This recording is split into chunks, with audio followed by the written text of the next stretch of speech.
Oi, tudo bem?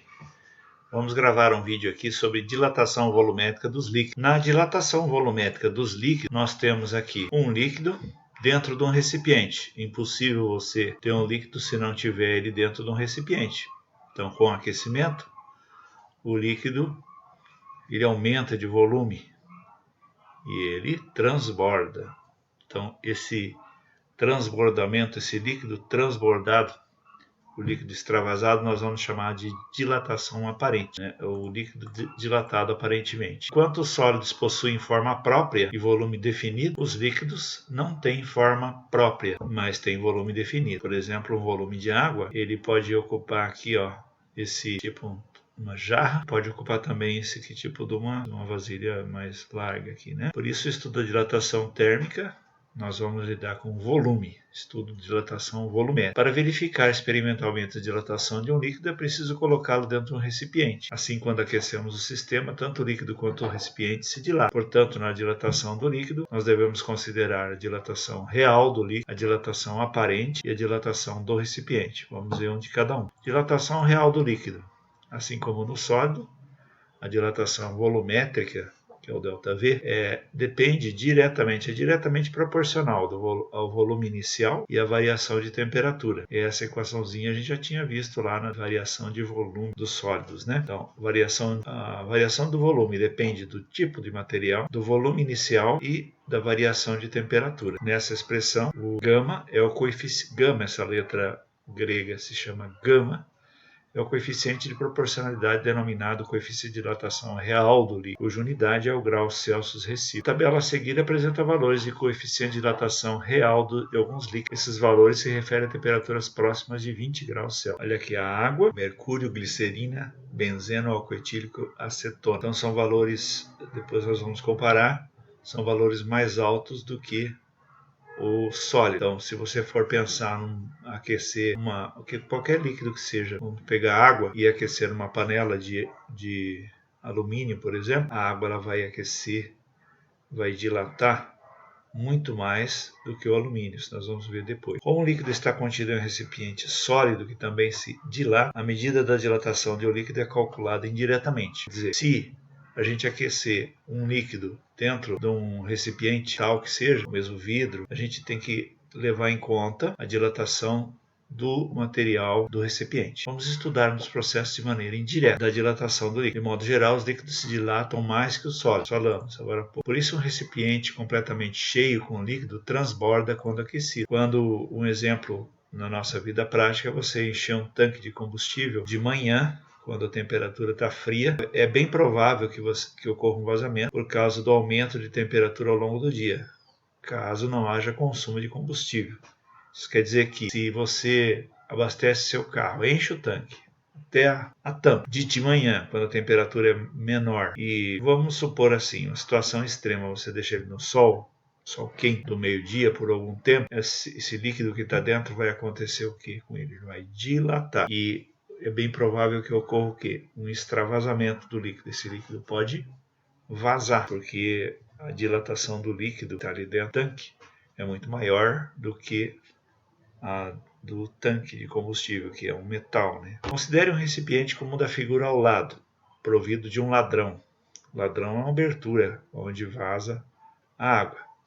Nas caixas d'água antigamente existia um ladrão. Quando a caixa d'água estava enchendo, nas casas, né, existia um ladrão, que era um lugar por onde vazava água. Era um caninho por onde vazava água. Quando ela estava quase enchendo, caixa d'água. Então, considere um recipiente como o da figura ao lado, provido de um ladrão, abertura por onde o líquido pode escoar. Nesse recipiente é colocado um líquido até o nível do ladrão. Olha aqui, o líquido está aqui em lilás, foi colocado aqui, líquido até no nível do ladrão. Aí é aquecido, né? Isso aqui é aquecido. O conjunto é aquecido, parte do líquido sai pelo ladrão e cai em uma vasilha. Olha lá, parte do líquido por quê? Com aquecimento, o líquido se dilata, aumenta de volume, né? Aumenta de volume, só que o recipiente também aumenta de volume. Só que o volume do líquido aumenta muito mais. Então, alguma quantidade de líquido extravasa, sai aqui pelo ladrão. Esse líquido extravasado a gente chama de dilatação aparente do líquido, o volume de líquido extravasado. Por exemplo, considerando que extravasam do frasco 5 centímetros cúbicos, temos dilatação aparente. Esse ΔV é variação de volume aparente. É o volume de líquido extravasado. Então, considerando que o volume de líquido extravasado foi 5 centímetros cúbicos e conhecendo-se a dilatação do recipiente, aumento do seu volume interno, podemos determinar a dilatação real sofrida. Isso é um exemplo. Vamos supor aqui que a dilatação do recipiente foi 2 centímetros cúbicos. Qual seria a dilatação real sofrida pelo líquido? Então, a gente vai somar as dilatações. A real é a soma do aparente, né, que é o que vazou, mais a do recipiente, que é o quanto dilatou o recipiente. Então, sendo ΔV aparente 5 centímetros cúbicos e a do recipiente 2 centímetros cúbicos, nós temos que a real é a soma dos dois, que é 7 centímetros cúbicos. Simples assim. Então, o que é real? A soma dos dois, do que vazou e mais a do recipiente. O que é real? Real do líquido, né? A dilatação aparente do líquido e a dilatação do recipiente são proporcionais ao volume inicial e à variação da temperatura. A gente sabe disso, né? Só que aqui nós temos um elemento novo aqui, esse coeficiente de dilatação aparente. Porque a variação de volume é aparente, então você vai ter um coeficiente também aparente. Ao que está se referindo esse volume aparente? Do líquido. Do recipiente também. O recipiente é um metal, um vidro, o que for, é do recipiente. Né? Que tipo de metal, vidro. Então, se houver variação de volume, que vai haver, tem a ver com o tipo de material do recipiente. Relação entre os coeficientes de dilatação. Considerando as equações anteriores com a lei da dilatação do líquido, que é ΔV igual ao coeficiente de dilatação volumétrica, volume inicial, variação de temperatura, o tempo. Então, se você for olhar aqui a variação de volume real de um líquido, ele é composto pela variação de volume aparente desse líquido mais a variação do recipiente, e substituindo essa equação aqui em cada elemento, separadamente aqui, nós vamos ter variação de volume real, é o coeficiente de dilatação volumétrica real, vezes volume inicial, vezes a variação de temperatura.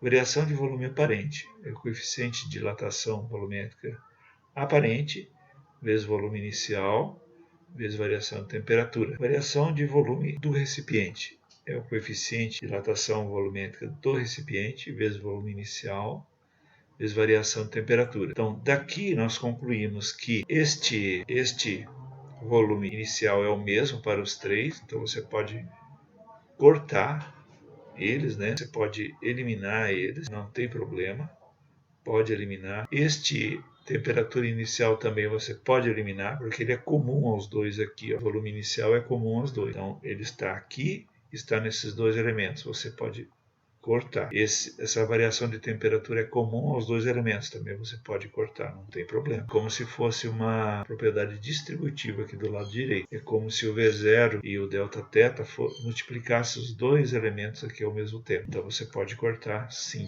V0, estes dois V0 com esse, e o Δθ com esse, dois Δθ. Então, o coeficiente de dilatação volumétrica real é igual ao coeficiente de dilatação aparente, mais o coeficiente de dilatação volumétrica do recipiente. Todos eles são coeficientes de dilatação volumétrica. Então, você pode ter essa equação aqui, essa igualdade, né? Ou você pode ter essa diferença aqui, que é isolar o coeficiente de dilatação volumétrica aparente, fazer a diferença entre o real e o recipiente. Isto aqui vem de... Considerando-se algumas observações, então, da dilatação térmica dos líquidos. Considerando essas tabelas dos coeficientes de dilatação volumétrica dos sólidos e líquidos, é possível verificar que os líquidos têm coeficiente de dilatação maior que o dos sólidos. Portanto, para o mesmo volume e mesma temperatura iniciais, os líquidos dilatam-se mais que os recipientes que os contêm. Então, se for ver aqui, vamos pegar o alumínio que eu falei. Ali é o coeficiente de dilatação do alumínio quando a potência de 10 é 10 a menos 4, 0,23. Olha a água é 1,3. O coeficiente de dilatação da água é muito maior. A água, ela dilata bem mais do que o alumínio. Esse número maior aqui quer dizer que a água dilata bem mais a cada grau Celsius de calor fornecido para uma mesma quantidade de massa de material, né? No caso, 1 grama de água, 1 grama de zinco, vamos supor. De uma maneira geral, quanto maior o número aqui na frente da potência de 10, maior é a dilatação. Então aqui os líquidos têm números maiores que os sólidos. Qual que é o número maior? Por exemplo, 0,27. O chumbo, qual que é o número maior? Menor, 1,3. A água é o menor dos líquidos aqui, entre esses líquidos aqui. E aqui o menor é o maior entre os sólidos, né? Olha a diferença. Quando o líquido transborda, para pequenas variações de temperatura, admite-se que todo líquido que transbordou esteja na mesma temperatura final do líquido que ficou no frasco. Então, quando você aquece o líquido e o líquido transborda, a temperatura deste líquido aqui considera que seja a mesma deste que está aqui dentro do frasco, aqui dentro desse frasco maior aqui, né? A temperatura sejam as mesmas. Então, vamos lá. Esse aqui é um exercício resolvido para você ter como exemplo, para você resolver o exercício que vem na sequência. Então, como a gente havia combinado em sala, esse exercício resolvido é o ER aqui, ER de exercício resolvido 1. Um recipiente de vidro de coeficiente de dilatação linear médio 9 vezes 10 a menos 6 graus Celsius a menos 1 tem volume de 100 centímetros cúbicos a 0 graus Celsius, estando completamente cheio com o líquido. Ao aquecer esse recipiente até 200 graus Celsius, extravasam 5 centímetros cúbicos de líquido. Determine o coeficiente de dilatação aparente do líquido, é o gama aparente, e o coeficiente de dilatação real do líquido, é o gama real. Então vamos lá. O que a gente faz primeiro para resolver? Primeiro, anota os dados, de preferência, anotar os dados do problema. Quais são os dados do problema? Nós temos um recipiente de vidro cujo coeficiente de dilatação linear. Então, coeficiente de dilatação linear não é coeficiente de dilatação volumétrico, ele é linear. Linear é o alfa. Essa letra, como eu falo brincando, é a rosquinha aberta. É o alfa recipiente, do recipiente. É o coeficiente linear de dilatação linear do recipiente. Qual que é o volume inicial do recipiente? 100 centímetros cúbicos. Qual que é a temperatura inicial do recipiente? 0 graus Celsius, estando completamente cheio com um líquido. Então, aqui o volume inicial do líquido e do recipiente vão ser o quê? Os mesmos. Então, vamos lá para o líquido. Quais são os dados ainda do recipiente? O recipiente vai ser aquecido até a temperatura de 200 graus Celsius. Vamos ver lá?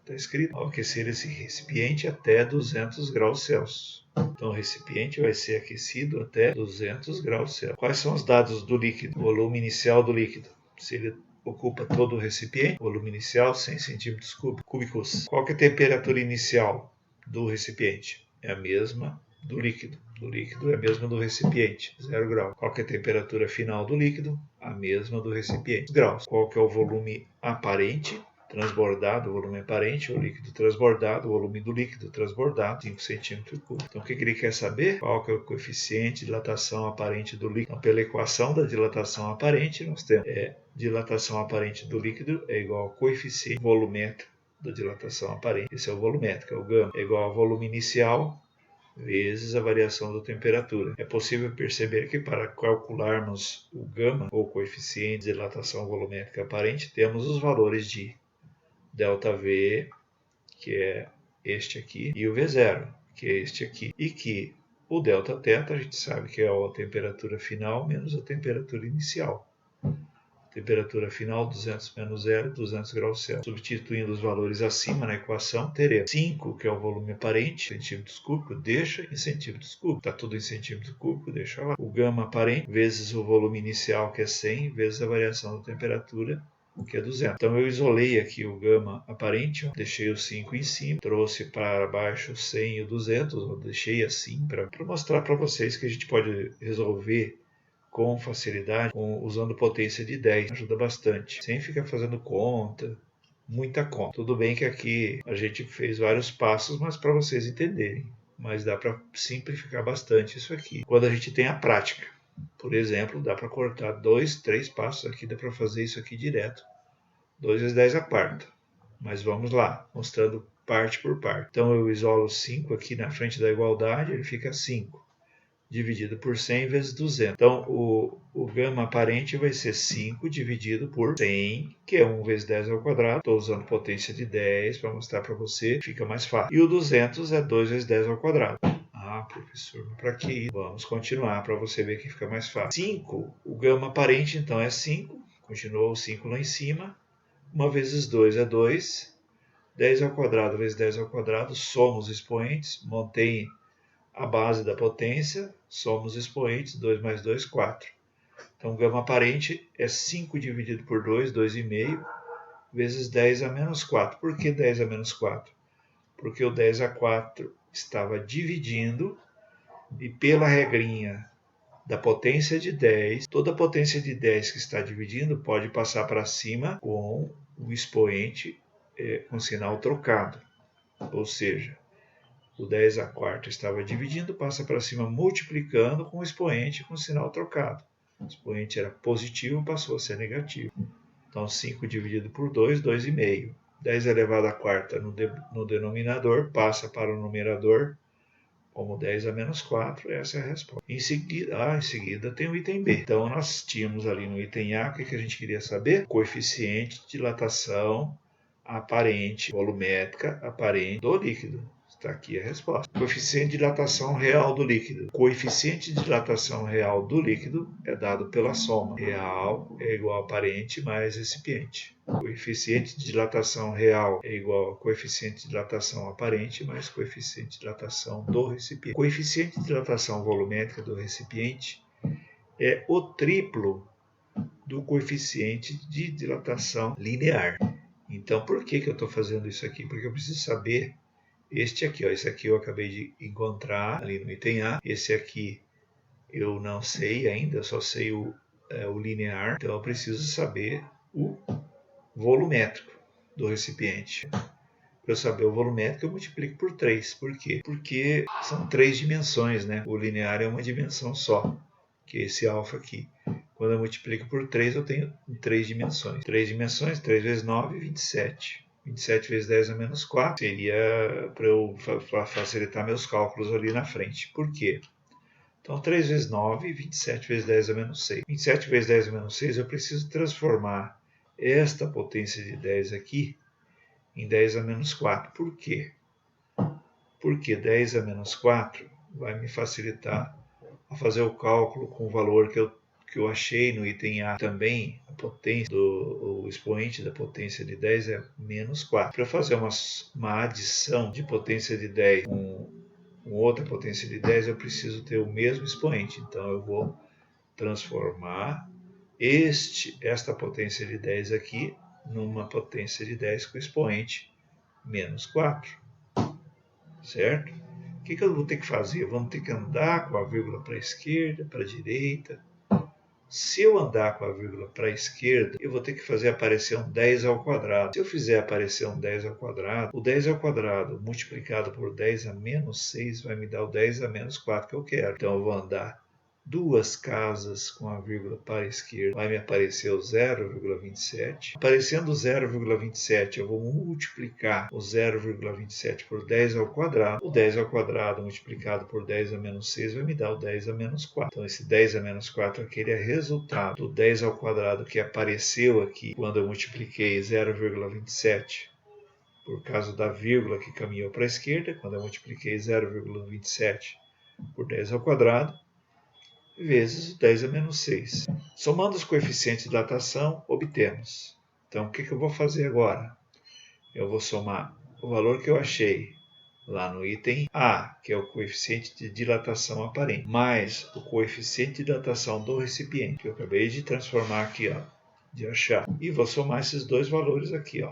Se a potência tem o mesmo expoente, aqui e aqui, eu vou só somar esses dois números aqui e manter a potência de 10, que eu estou somando dois números com potência de 10. Eu não posso abandonar essas duas potências que estão multiplicando aqui. Então eu somo os números à frente da potência, não é? 2,5 mais 0,27, 2,77, vezes 10 a menos 4, 10 a menos 4. De novo, isso aqui é como se fosse uma propriedade distributiva. Ou seja, o 10 a menos 4 ele está multiplicando os dois números. A soma dos dois números. Então eu achei aqui o coeficiente de dilatação real. E aqui, que era o que estava pedindo no segundo item. Coeficiente de dilatação real do quê? do líquido, que era o que estava pedindo no segundo exercício. No segundo item do primeiro exercício, do exemplo que nós acabamos de resolver. Aí eu proponho a você resolver esse exercício aqui, o exercício proposto com base naquele primeiro ali resolvido. Não é complicado, segue a mesma, praticamente só mudam os números, é o mesmo raciocínio, certo? Fica para você ler e resolver. Em seguida, tem um segundo exercício resolvido. Vamos resolver ele rapidinho.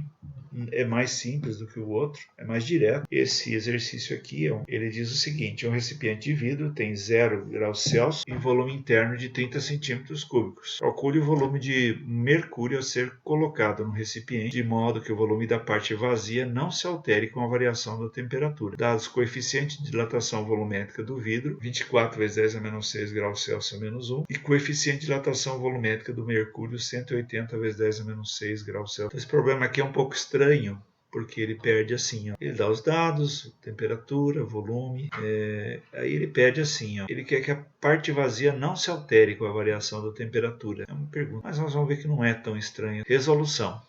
Quais são os dados do recipiente? Temperatura inicial 0 grau, volume inicial 30 centímetros cúbicos, o coeficiente de dilatação volumétrica do vidro, que é feito o material, né? 24 vezes 10 a menos 6 graus Celsius a menos 1. Quais são os dados do líquido? Os dados do líquido só coeficiente de dilatação volumétrica do mercúrio, 180 vezes 10 a menos 6. Então ele diz assim, ó, o volume da parte vazia é dado pela diferença entre os volumes do recipiente e do líquido. Então, se a gente for pensar, ele diz que essa parte vazia ele não quer que varie. Então, para não ter variação da parte vazia, não pode ter variação vamos dizer assim, tem que ser mantida essa diferença, né? Então, para que permaneça constante com a variação da temperatura, é necessário que o líquido e o recipiente sofram dilatações iguais. Então, é mais ou menos você pensar assim, ó, altera o volume do líquido, altera o volume do recipiente, mas essa parte vazia não pode alterar. Então, a mesma variação de volume de líquido vai ter que ser a mesma variação do recipiente. É uma coisa meio boba ou absurda, mas é. Então, a variação de volume do recipiente vai ter que ser igual à do líquido. Pelas expressões da dilatação volumétrica, teremos. Então, o que é a variação do volume do recipiente? É o coeficiente do recipiente vezes o volume inicial do recipiente vezes a variação de temperatura do recipiente. E a variação de volume do líquido é o coeficiente de dilatação do líquido vezes a variação de volume inicial do líquido vezes a variação de temperatura do líquido. São as mesmas. Então vamos lá. Qual que é o coeficiente de dilatação do recipiente? 24 vezes 10 a menos 6. Qual que é o volume inicial do recipiente? 30 centímetros cúbicos, se eu não me engano. Qual que é a variação da temperatura? 30, vamos voltar. Volume inicial, 30. Volume inicial, 30. Então aqui, ó, a variação da temperatura é a mesma, então elas são eliminadas. Então vamos de novo. Coeficiente de dilatação do recipiente, 24 vezes 10 a menos 6. Volume inicial do recipiente, 30. Olha lá, 30 é o quê? 30 centímetros cúbicos. Qual que é a variação de temperatura? A gente não sabe. Qual que é o coeficiente de dilatação do líquido? É o mercúrio, né, no caso aqui. 180 vezes 10 a menos 6. Qual que é o volume inicial do líquido? Não se sabe. O volume inicial do líquido não se sabe. Sabe por que não se sabe? Porque ele não está... o recipiente não está todo cheio. Tem menos recipiente do que tem menos volume do que o recipiente. Então tem uma diferença, senão não teria espaço vazio. Aí nós vamos calcular isso aqui, a gente isola esse volume inicial do líquido, multiplica 30 vezes 24, 30 vezes 24, 720. Você vê aqui na frente da igualdade, ó, do volume inicial do líquido está toda essa expressão aqui. Toda essa expressão é isto aqui. 24 vezes 30, 720 vezes 10 a menos 6. Toda essa expressão está aqui na frente da igualdade. Essa potência de 10 desce, porque estava multiplicando o V0. E aí, esse 720 dividido por 180, 4. 10 a menos 6 por 10 a menos 6 dá 1. Então, toda esta conta aqui é 4. Por quê? Porque você pode cortar isso com isso, porque é igual, são números iguais, é uma divisão, é multiplicação aqui, ó. Não tem problema nenhum cortar. Você pode cortar esse zero com esse zero e depois fazer a conta. Vai dar 4. De qualquer forma, quando você faz uma conta assim, potência de 10, você não perca tempo em esquentar a cabeça. Corte isso. Corte. Elimina. E aqui você vai escolher o que fazer, ou cortar o zero ou não, ou fazer essa conta assim. Geralmente numa prova, num concurso que não possa usar a calculadora, você tem que fazer, tem que ser rápido. Então eu sugiro que você corte a vírgula aqui, ó, divida esse número por esse. Quanto menor o número, mais rápido a divisão. Mais fácil. É a divisão no núcleo. Então qual que é o volume inicial do líquido? 4 centímetros. Então só para a gente pensar um pouco, existia um volume inicial do recipiente e um volume inicial do líquido. Olha a diferença do volume do recipiente e do líquido. Então tem só 4 centímetros do líquido para 30 centímetros do recipiente. Quando aquecer, a gente nem sabe de quanto, né? Não procurou saber nesse caso, mas talvez é possível calcular. E a diferença é grande de volume entre os dois, né? Para manter esse espaço vazio como ele queria. E aí vai um exercício para você resolver. Esse exercício 2, ok? Obrigado.